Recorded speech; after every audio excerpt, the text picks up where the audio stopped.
Bienvenidos, bienvenidas a la cueva del pícaro, en otra cueva, con otro pícaro. Hoy es un día especial, vais a ver que de vez en cuando miro así, porque estoy estrenando cámara. Ya no grabo con el móvil. Mira, me voy a quitar las gafas que dan mucho brillo, no me hacen falta. Y esto es muy raro, claro, tengo allí el ordenador, aquí la cámara, y además se me ha ido la flapa, se me ha ido la cabeza. Tenía un bloqueo musical, creativo, no sabía bien qué canción traer o dejar de traer o qué, y he dicho, a tomar por culo. Como yo he dicho muchas veces, soy fan, ultra fan de Historia Estadio. Y se me ha ocurrido que sería una cosa muy bonita hacer una Historia Estadio Music Edition. Por supuesto, salvando las diferencias, porque mientras que Tomás es historiador, yo soy un parguelas. O sea, me gusta la música, soy aficionado y puedo conocer más o menos la historia de la música muy a grandes rasgos, grosso modo. Entonces, me he dicho, ¿qué demonios? Vamos a grabar. Lo peor que puede pasar es que sea una mierda como un piano, literalmente en este caso, y haya que parar el proyecto. Pero creo que puede quedar algo gracioso. Entonces, vamos a por el primer capítulo de Historia Estadio Music Edition. ¡Chan!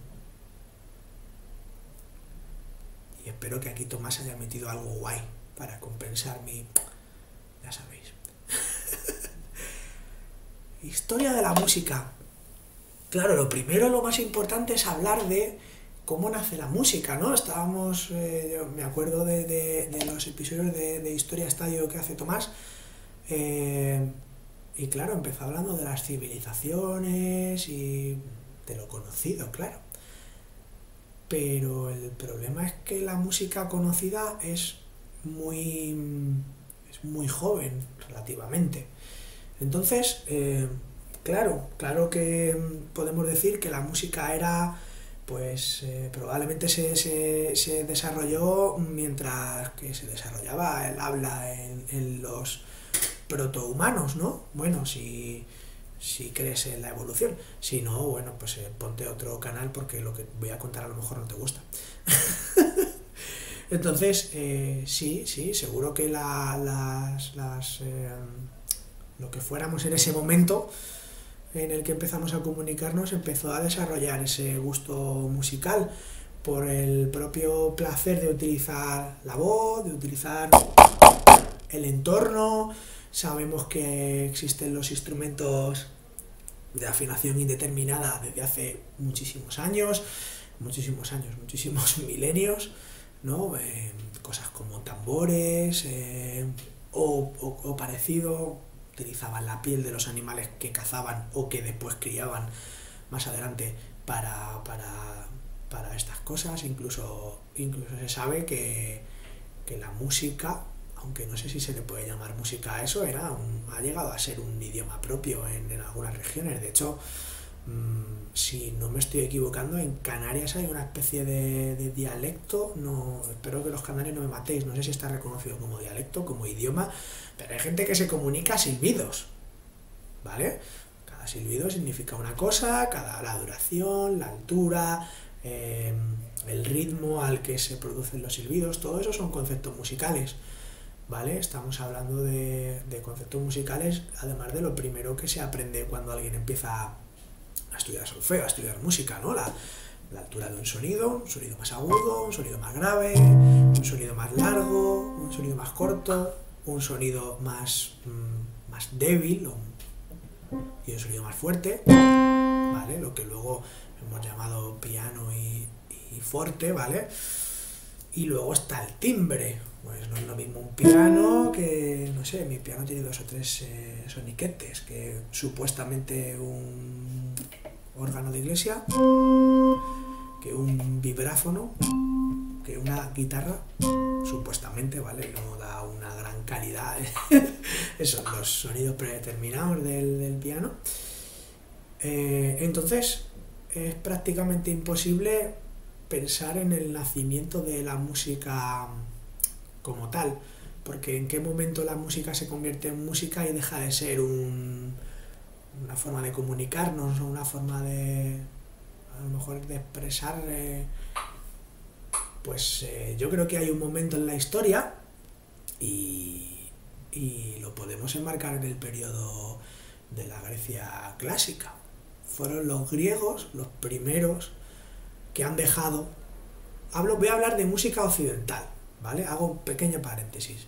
Voy a hablar de música occidental, de la música actual tal y como la conocemos en España y los países de Occidente.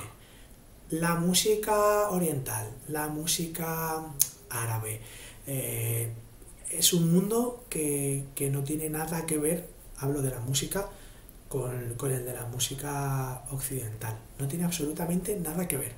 Los tiempos son diferentes, cómo nace es similar, pero cómo evoluciona y hacia dónde su forma de crear música y sobre todo de estructurarla no tiene absolutamente nada que ver, ¿vale? Entonces voy a hablar de música occidental.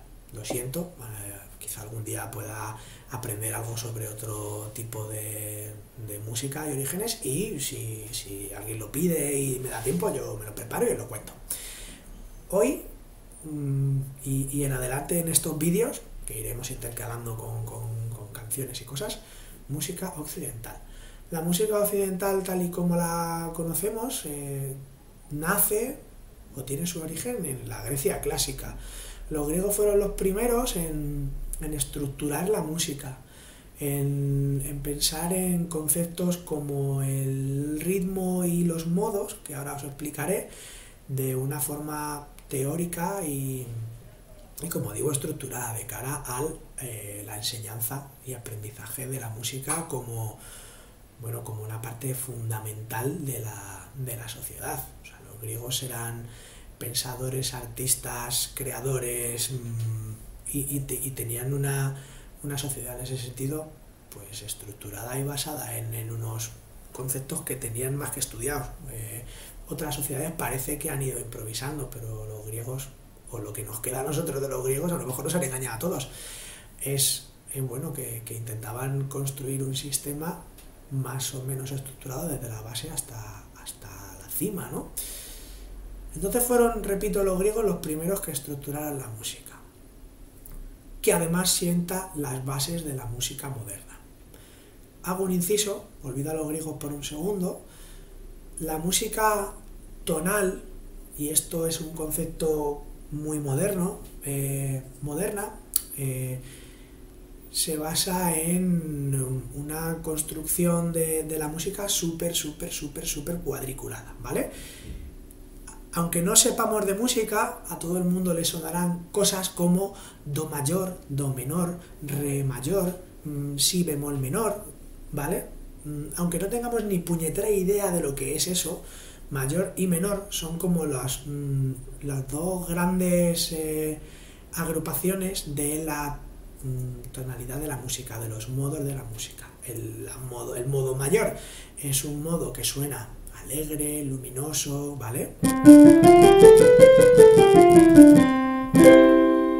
Suena... los sitios en los que las notas crean tensión que se resuelve después dan esa sensación, ¿no? ¡Ay! Se resuelve, ¡ay! ¡Qué bonito!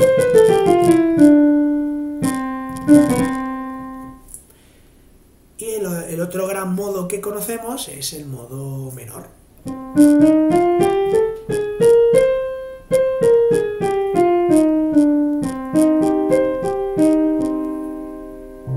Es un modo más oscuro, incluso triste, tétrico.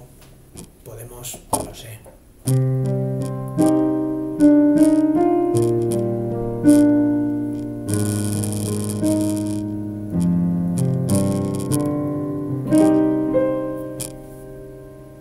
Estos modos que componen el 99,999% de la música que se hace hoy en día, hay una parte que no, de la que no vamos a hablar de momento, estos modos estructuran de forma bastante rotunda la música que se hace hoy en día. Y vienen, ahora sí, volvemos a los griegos, de los modos que los griegos utilizaban. Los griegos utilizaban principalmente o únicamente. Me he hecho la chuleta para que no se me olvide ninguno, está aquí. El modo jónico, dórico, frigio, lidio, mixolidio, eólico y locrio. Unos nombres preciosos. Tenían, para hacernos una idea básica, las mismas notas que nosotros. Do, re, mi, fa, sol, la, si, do. Pero estos modos respondían a la primera nota que se tocaba y la última. Su modo principal era el modo dórico, que iba de re a re.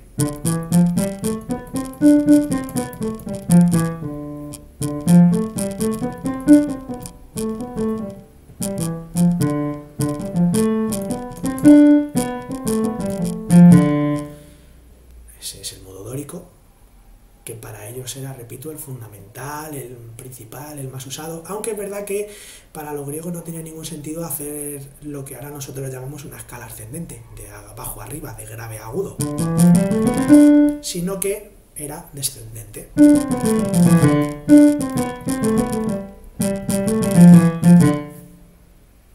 Así eran los griegos. Ya sabemos que les gustaba el rollo, así que ellos descendente, para abajo. Y el resto de modos, no voy a entrar en ellos, pero se montan desde las diferentes notas. Pues el jónico, que es el primero, sería de do a do. El frigio, pues de mi a mi.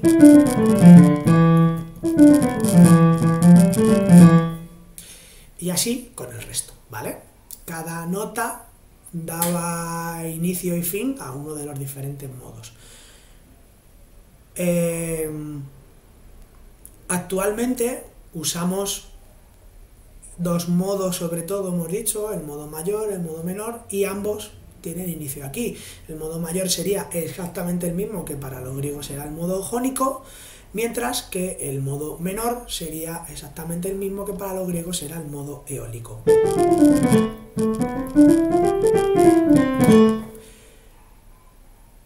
¿Casualidad que sea exactamente igual? Desde luego que no. Y hay otros modos que se han quedado muy presentes en otros estilos musicales que no son el estilo clásico, por así decirlo, ¿vale? El flamenco tiene una especie de modo frigio, creo recordar, ¿vale? Tampoco cojáis esto a 100%, porque no soy un gran conocedor. Es verdad que me he preparado esto un poquito, pero bueno, yo voy soltando las cosas y así sabemos más cosas. Otros modos se han inspirado otros estilos, puede ser jazz, blues, etcétera, ¿vale? Y la otra parte fundamental para los griegos, después de los modos, que hemos dicho que es esa sonoridad que tenía su música, era el ritmo. Tenían diferentes ritmos elementales prefabricados, por así decirlo. Seguro que a todo el mundo le suenan los conceptos de negra, corchea, semicorchea, blanca. Bueno, pues ellos no tenían nombres para cada figura rítmica, sino que tenían composiciones rítmicas, estructuras rítmicas cerradas, concretas, con nombre, y era lo que utilizaban para componer, ¿vale? Entonces, el ritmo era como una cosa muy importante para ellos, pero luego te pones a leer cómo lo llevaban y era una cosa muy de andar por casa. Era el suelo, el pie en el suelo, y la primera parte era hacia abajo y la segunda era levantar el pie o levantar la mano para que la gente te viera. Y iban intercalando figuras rítmicas cortas con figuras rítmicas largas. Entonces tenían nombres para cada una de sus composiciones rítmicas. El iambo, el tróqueo, el tribaquio, el dáctilo, el anapesto y el espondeo, ¿vale? Por ejemplo, el iambo es una parte corta y una parte larga. Además, en todos los sitios que lo he buscado luego, porque es verdad que de algunas de estas me acordaba, pero de pocas, todo lo marcaban, todo lo marcamos, ahora está en internet, en libros y demás, como U para el tiempo corto y una línea para el tiempo largo. Entonces no he encontrado en algún sitio en el que me cuenten que esto esté relacionado directamente con la forma en la que lo escribían, porque la realidad es que utilizaban su alfabeto y símbolos muy similares para escribir la música. Así que ahí no me arriesgo, pero es verdad que cuando yo lo he estudiado y ahora cuando me he puesto a buscarlo, todo está escrito con U para el tiempo largo y rayita para el tiempo corto. Entonces el jambo sería U rayita, corto largo. Y además se utilizaba la propia palabra para aprender los ritmos, era jambos, bueno, jambos, corto rápido, o sea, corto largo, jambos. El troqueo es igual, pero al revés, troqueo, largo, corto. El tribaquio son 3 cortos, tribaquio, ¿vale? Bueno, y el resto son diferentes combinaciones. El dáctilo es largo, corto, dáctilo. El anapesto es igual, pero al revés, corto, largo, que supongo que sería, no sé si dirán anapés o... Yo sé que cuando lo estudié nos decían que utilizaban las propias palabras, pero es verdad que anapesto son 3 figuras o tres notas y tiene 4 sílabas, y espondio, que es largo, pom, son 3 sílabas. Anapesto sería pom, pom. Y mediante combinaciones de estos ritmos elementales es como componían sus canciones. Cosas curiosas para cerrar el vídeo, porque tampoco quiero daros aquí un chaponcio de 40 minutos. He leído en varios sitios y a mí me lo habían contado como un chascarrillo más que como una realidad, así que hasta es posible que sea cierto o que sea un rumor muy extendido, que mucha de la educación de algunas de las élites guerreras griegas de la época clásica, y se habla incluso del ejército de Esparta, que ya nos ha contado Tomás cómo se la gastaban los espartanos, utilizaban como herramienta dentro de su formación la música, e incluso tenían canto coral como, no sé si llamarlo asignatura, es un poco, no creo que tenga sentido, ¿vale? Pero el canto coral era una parte importante y muy fundamental, por lo visto, en la educación marcial de las tropas. Según he podido leer, claro, fomenta el sentido de unidad, el trabajo en equipo, además, bueno, pues os podéis imaginar, ¿no? Si los espartanos hacían las cosas que hacían, estoy convencido de que no los ponían simplemente a cantar hasta que saliera bien. O sea, que los castigos del que no lo hiciera muy bien serían finos filipinos, y aquello tenía que sonar como un único instrumento, porque si no, no me lo explico. Y ya está. No tengo mucho más que contar, ¿vale? Seguiremos el próximo día con la siguiente etapa.